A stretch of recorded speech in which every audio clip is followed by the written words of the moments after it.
Сайн байцгаана уу үзэгчтэй. Сэтгэл зүйчдийн ярилцлагын контентын маань 5 дугаар дугаарыг эхлэхэд бэлэн боллоо. Энэ удаагийн дугаарт маань хэрэглээний сэтгэл судлалын хүрээлэнгийн захирал сэтгэл зүйч Зол Заяа багш маань оролцож байна. Танд энэ өдрийн мэндийг хүргэе. Баярлалаа. Та бүхэнд энэ өдрийн мэнд хүргэе. За тэгээд энэ удаагийн дугаартаа нийгмийн сэтгэл зүй тэр дундаа энэ мэдээллийн талаар тантай ярилцахаар бэлтгэлээ. Цахим орчны хэрэглээгээр манай Монгол улс нь нэлийн өндөр дээгүүр байр суурьдаг дэлхийд. Тэгээ ингээд цахим орчныг ажиглаад тахад худал, ташаа, сөрөг төр бүрийн мэдээлэл явждаг. Өнөөдөр энэ үнэн юм уу гэж л маргааш бодлоо болдог. Тэгээд дараа өдөр нь гэтэл эсрэгээр үнэн болдог ч юм. Ингээд өнгөц ажиглах юм бол энэ нэг хүнээр тоглоод байгаа юм шиг байгаад байгаа. Тэгэхээр энэ мэдээлэл ингээд удаан хугацаанд ингээд нэг яваад байх юм бол нийгмийн сэтгэл зүйд цаашлаг ямар үр дагавар дагуулах вэ? Би нэг олон улсын жижиг дунд бизнесийг эрхлэгчдийн нэг сургалтанд суусан юм. Тэгсэн чинь тэнд болохоор нэг Швейцар багш хичээл зааж байхгүй юу. Тэгээ монголчууд ингэж ярьж байгаа. Монголчуудын нэг 80-90% ухаалаг үс хэрэглэдэг юм байна. Энэ хэрэглээгээр их өндөр юм байна. Энэ нь миний анхаарлыг их татсан. Тэгэл бид нар өөр нь яаж хандах ёстой юм бэ гэдэг зүйлүүдийн талаар нэлээд ярьжсэн л дээ. Тэгэхээр тодорхой мэдээлэлд бидний хандах байгаа хандлагт өөрөө тодорхой хэмжээгээр тэрний бидний хандж байгаа хандлагт хил хязгаар өөрөө байх ёстой. Тэгээд тэр хэрэггүй их сурвалжгүй байгаа мэдээлэл бол өөрийн хорхомолт. Тэгэхээр бид нар их сурвалж гэдэг юм дээр нэлээд анхаарах хэрэгтэй. Яагаад тэгэхээр энэ яг баттай их сурвалжтай мэдээлэл мөн хэсгэд бид нар өөрсдөө шүүлтүр хийх хэрэгтэй болж байна. За их сурвалж гэдэг маань цаанаа шинжилгээ ухааны бодит одоо шинжилгээ ухааны судалгаа шинжилгээний ямиг агуулах байх гэж хараад байгаа. Тэгээ хүмүүс тэрэнд бас нэг ухамсаргүйгээр хавтаж байна л да. Тэр урсгалд ингээ өөрөө ороод өөрөө тэрнийг хавтаад явж байгаа хүмүүс маань их анзаарахгүй байна. Тэгээ энэ нь хувь хүний стресс, бухимдал, тэгээ шийдвэр гаргалт, тэгээ амьдралын тэр сайн сайхан байдал, харилцааны чанарт нь нөлөөлөд байна. Одоо ингээ нэг худлаа мэдээлэл сонсоод эсвэл нэг хэрэгэлзүүлсэн мэдээлэл сонсоод эсвэл нөгөөт нь үнэн чим шиг тэгээ ийм мэдээллүүд ингээс сонсоод тахаар нийгмийн сэтгэл зүй тэр дундаа юу гэдгийг бат энэ гэдэг юм дулмаг тэр хувь хүний сэтгэл зүйд ямар үр нөлөөтэй вэ? Сөрөг үр нөлөө нь юу байна? Тэгэхээр одоо юу гэдгийг худал мэдээлэл маань олон дахин ингээд яваад тахаар ийм юм байна гэдэг нөгөө хувь хөө өөрөө бусдаас хэд хамааралтай байдал нь нийгмийн сэтгэл зүгээс хамаатай, нийгмийн сэтгэл зүг бүртгүүлж байгаа хувь хүмүүсийн үзэл хандлагатай ч энэ маань хамаатай. Тэгэхээр ер нь бол алстаа юунд нөлөөжүүлэх вэ гэхээр шууд утгаар нийлэх юм бол амьдралын нэг чанарт нөлөөлнө. Энэ чинь бодиттой зүйл биш байхгүй.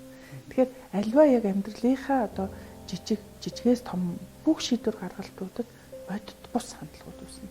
Бодит биш гэдэг чинь юу вэ гэхээр би яг үнэхээр үнэнгээрээ болоод байгаа зүйлийг дандаа буруу ташаа хүлээж авна. Тэгэхээр ингээ буруу ташаа хүлээж аваад байгаа зүйл маань бидний амьдралын чанарт өөрөө тэр чигээрээ муу нөлөө. Нэгдүгээр хүүхдүүдийнхээ харилцаа, гэр бүлийн харилцаа, ажлын харилцаанууд маань нуудаж эхэлнэ. Тэгэхээр энийг хүн яаж харах вэ гэхээр энийг энэ нийгмээс ирээд байгаа мэдээллийн худал зүйл юм байна гэж хүн олж харахгүй нөгөө дэрэгдээ байгаа харилцаж байгаа хүмүүсийг ямар нэгэн буруутай ажиглана. Инхээр нөгөө нэг бидний дотн амьдралын харилцаануудын чанар өрөмөдөд эхэлнэ. Тэгэхээр хувь хүндээ ямар хор хөнөөлтэй гэхээр нөгөө сайн сайхан байдал, нөгөө аз жаргал, нөгөө ойлголцлууд маань өөрөө яах нь байхгүй болоод эхэлнэ. Тэгэхээр энэ маань ийм одоо алсуурч байна уу те шууд байдлаар ийм одоо хор хөнөөлүүд үүсэх юм байна. Тэгэхээр яадаг ч байсан худал мэдээллийн одоо үр дагавар нь амьдралыг бид нар бодит тусаар хараад эхэлнэ. Энийний цаана юу оршиж байгаа юм бэ гэхээр бүхэл зүйл өөрөө бидний амьдрал ч гэсэн өөрөө одоо яах нь суургүй юм шиг анхаж эхлэх юм л те эрэгтэй эмэгтэй хүний харилцаа, ажилтан албан хаагч хоорондын харилцаа, бидний үр хүүхдтэйгээ харилцаж байгаа харилцаа. Тэгээд бас нэг хор хөнөөл нь юун дээр гарах вэ гэхээр бид хүмүүсийг их дүүнж эхэлнэ. Шүүмжилж эхэлнэ. Ерөөсөө л тэрийг л аялдан дагаад байна шүү дээ. Нийгмийн сөрөг муухай юмыг л хараал ингээл аялдан дагаал тэрийг л одоо өгшүүлээд байвал бид нэ хүнээс сайн зүйлийг нь харах биш. Дандаа сөрөг муухай юм болж байгаа. Энэ нь юутай холбоотой гэхээр эн чинь гэр бүлийн салалт, нөгөө хүүхдийн хүмүүжил, нөгөө нийгэмд болж байгаа олон үзэгдэл үйл явцын үр дагавар болох юм тийм харагдав. Тэгэхээр хин нэгнийгээ шүүн тунгаан дүгнэн тодорхойлно гэдэг бол өөрөө энэ хүнлэг энэрэнгүй нийгэмд өөрөө их буруу зүйл гэж харагдав. Мэдээлэл ингээд аюу хурцтай тарахдаг. Тэгээ таны хэлж байгаа ч гэсэн энэ юм дээр ингээд надад нэг бодол төрлөө л дээ. Тэр нь юу гэхээр яг ингээд захим орчин гэдэг юм уу эсвэл ингээд хүмүүс хоорондын харилцаан донд ингээд аваад үзэхээр за нэг сайн мэдээ. За эсвэл ингээд нэг шинжлэх ухааны нэг хүнд гоё танин мэдэх мэдээлэл өгсөн тэр мэдээллүүд маш бага үзэлттэй ч юм уу. Яа. Хүн хүрэх нэг бага байдаг. Гэтэл юу гэдгийг тэнд нэг таагүй хэрэг тэнд нэг одоо сөрөг мэдээлэл байвал тэр үл нэг маш богино хугацаанд бүр ингээд хэдэн зуун мянган хүнд хүрсэн байх жишээ. Тэгэхээр энд нэг хүмүүсийн мэдээлэлд хандах хандлага байна уу? Эсвэл хүнийх нь өөрийнх нь тэр нэг байглаас хөгжсөн тэр зүйлний муу юмд гэх юм уу? Эсвэл сөрөг юмд илүү татагддаг байна уу? Энд ямар шалтгаан байдаг вэ? Би энэ дээр ингэж хараад байгаа. Ерөөсөө нөгөө нэг энэ Facebook бол өөрөө загвар Facebook-оор жишээ авах. Facebook бол өөрөө цаана бизнес явж байгаа шүү дээ. Тэгэхээр аль болох олон хүнийг татан оролцуулж аль болох олон хүн тэрийг үзснээр цаана нь өөрөө магадгүй нөгөө ашиг сонирхол явж байгаа. Тухайн нийгмийн нөлөө бол их байна. Тэгээ эн чинь өөрөө бизнесийн салбарт дахь өнөөдөр технологийн зуунд бол асар том маркетинг байгаа даа. Энийг бид нар автаад байна. Өртөөд байна. Бид нар энэ оюун санаа, энэ бүх энэ сонголтууд маань бүгд цаана нь өөрөө мөнгө байгаа даа. Тэгэхээр бид нар энийг одоо хийхгүй байх, хэрэглэхгүй байх сонголт хувь хүн рүү чиглээд ирлээ тий. Тэгэхээр энэ дээр бол бид нар цензуртэй, хязгаартай, хэл хязгаартай хандах хэрэгтэй юм байна. За нөгөө талаасаа яаж ийм хүн нэгэнд тэрийг сонирхоод байгаа юмн дээр одоо магадгүй одоо сониуч юмнууд ингээд өртөөд ингээд автаад байна. Энийг илүү дэлгэрүүлээд байна гэдэг нь бол нөгөө талаасаа бол энэ цаана байгаа одоо хувь хүн болгоны ч юм уу байгууллагын ашиг сонирхолтой холбоотой байх. Нөгөө талдаа болохоор бид нар тэр сонголтоо өөрсдөө зөв хийх хэрэгтэй юм байна. Тэгээд хүмүүс одоо юу гэдгийг одоо энэ одоо хиймэл оюун ухаан чинь өөрөө их ухаалаг шийдэл хийгээд байна л да. Одоо би жишээлбэл ямар нэгэн юм дээр л одоо сонголт хийнгүүд тий ерөөсөө тэртэй холбоотой юмыг л над руу ерөөсөө секундын дотор над руу өгөөд байна гэдэг чинь ерөөсөө технологиор хэтэрхий ухаалаг болчлоо тий. Тэгэхээр бид нар энэ технологийн 900-д хүн одоо байгалийн чам ёсны гэж ярих гэдэг нь яг хүн хүнээрээ байхын ертөнцид бас магадгүй энэ бидний энэ яриад байгаа сэтгэл судлалын шинжилгээ ухаан бас их өрнөлөөтэй байх болов. Нэгсэндээ тэр мэдээлэл удирдах гэдэг чинь шүү дээ. Удирдагтаа байх юм бол энэ сэтгэл зүйн эрүүл мэндийн боломжтой гаргалтууд даалтна. Альва амьдрал дээр ерөөсө бүх юм хийсвэр болж өгнө шүү дээ. Хийсвэр зүйл чинь баталгаа биш шүү дээ.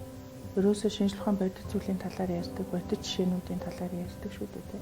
Тэгээ одоо хувь хүмүүс тулгамддаг асуудлыг яриад байна. Хувь хүн яадаг вэ гэхээр альва юмыг бодитоор харж чадахгүй болсон цагт бүх юм одоо руу гараад ирнэ. Бүх юм одоо хэн нэгнээс болохгүй байгаа юм шиг, нийгмээс болохгүй байгаа юм шиг. Хүн хизээч өөрлөг асуудлыг харж чадхаар юм л даа. Тэгтэл эхлэл цаг хаануудын ихэр хүний өөртөө холбоотой юм. Маш их шүү дээ. Тэгэхээр хүн өөрөө энэ тал дээр одоо дүгнэлт гаргаж өөрөө энийг бодож тунгаах хэн нэгний бол биш. Ийм одоо зүйл хэлж чухал байх л гэж байна. Өөрийн сэтгэл зүйн эрүүл мэндийг яаж хамгаалах хүн? Та энэ дээр нэг үзэгчдэд зөвлөгөө өгөөч. Сэтгэл зүйн эрүүл мэндтэй зайлшгүй одоо цаг гаргах нь бол зүүн хэрэг. Тэгээ энэ дээр болохоор би зүгээр юу гэж бодож байна гэхээр бид нар хүмүүсийг одоо 3 хэсэгт ангилж болж байна л да. Мэдээд байгаа хэрнээ өөрчилж чадахгүй байна. Ер нь бол мэдж байгаа бас өөрчилж байгаа. Мэдээд байгаа хэрнээ нөгөө одоо би нойргүүдэд байна гэдгээ мэдээд байгаа хэрнээ өөрчилж чадахгүй байгаа. Миний нойргуудлаас болоод миний ажлын бүтээнд мураад миний амьдралын чанар муудаад байна да. Бусдад харилцах харилцаа муудаад байна да гэж харж байгаа мөртлөө тэрийгэ өөрчилж чадчих байгаа хэсэг хүмүүс. Яг юу болоод байгааг одоо нойргуудл ч үсээд байгаа мó юу болоод байгааг мэдэхгүй байгаа хэсэг хүмүүс бас байгаа байхгүй. Тэгэхээр би хамгийн ихний одоо одоо нөхцөл байдлыг боддоор хараад алхам хийж чадж байгаа хүмүүст бол би илүү одоо эрүүл амьдралын одоо цаг бол одоо дасгал хөдөлгөөн шүү гэж бүр онцгой хэлмээр. Нөгөө юу болоод байгааг мэдээд байгаа өөрчилж чадахгүй байгаа хүмүүст бол би юу хэлмээр байна гэхээр ерөөсөө мэргэжлийн хүмүүст хандаа. Мэргэжлийн зөвлөгөө авах яасан бэ те. Одоо ямар нэгэн байдлаар миний харилцаа болохгүй байна да. Миний эрүүл мэндийн болохгүй байна да. Эсвэл нойргүүдэд байна да. Эсвэл би нэг стресстэй дуурлаад байна да. Гэхдээ яахаа мэдэхгүй байгаа хүмүүс мэрэгжлийн хүмүүс. Бүр одоо яахаа мэд юу болоод байгааг бас танихгүй байгаа мэдэхгүй байгаа хэсэг хүмүүс бол байна. Тэр хүмүүсийг одоо мөн адил би яг л одоо мэрэгжлийн хүмүүс гэдэг нь энэ дотор одоо юмч байна тий. За тэгээд одоо хуулийн байгууллагын хүмүүс хүнтэй ажилтдаг ямар л хүмүүс байна одоо сэтгэл зүйн байгууллагын нийгэм энэ хүмүүстэй одоо холбоо тогтоож энэндээ цаг зарцуулаач гэх юм бол гаргалгын шийдвэрүүд өндөө байгаа. Сэтгэл зүйчдийн ярилцсан дугаар 5-д маань хэрэглээний сэтгэл судлалын хүрээлэнгийн захирал Золзоо Ягш маань өргөдөн оролцлоо. Үнэтэй зөвлөгөө мэдээлэл өгсөн танд маш их баярлалаа. Тэгэхээр өнөөдрийн нийгмийн сэтгэл зүй маань хүн биднээс маш их шалтгаантай. За альва төрлийн мэдээлэл бид нар шүүн тунгаах түрүүн хэлсэн 3 төрлийн хүмүүс байдаг гэж мэдж байгаагаа юу болоод байгаагаа мэддэг. Мэдж байгаа хэрнээ тэрийг өөрчилж чаддаггүй. Нөгөөх нь юу болоод байгааг огт мэддэг үгээд. Тэгэхээр энэ 3 ангилалд аль нь байгаагаа та тунгааж үзээрэй. Тэгээд манай багшийн маань өгсөн зөвлөгөө мэдээллийг хэрэгжүүлэхийг хүсэж байна. Анхаарал хандуулсан танд баярлалаа.